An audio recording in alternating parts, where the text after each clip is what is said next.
বাংলাদেশ জামাতে ইসলামী একমাত্র দল যেই দলের কেন্দ্রীয় কার্যালয় থেকে শুরু করে দেশের সব কয়টি কার্যালয় কার্যত সিলগালা করে রাখা হয়েছিল। একমাত্র দল যেই দলটির নিবন্ধন কেড়ে নেওয়া হয়েছে। দুঃখের বিষয়, ফ্যাসিবাদ আপাতত বিদায় নিয়েছে, নিবন্ধনটা আমরা এখনো ফিরে পাইনি।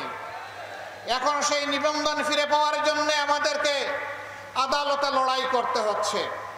এটি বাংলাদেশের জন্য লজ্জার বিষয়।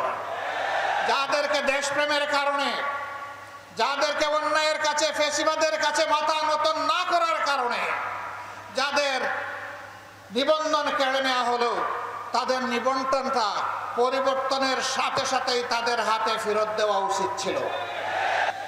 আমাদের প্রতীক সহ ফেরত দিন। আমাদের উপর জুলুম করা হয়েছে,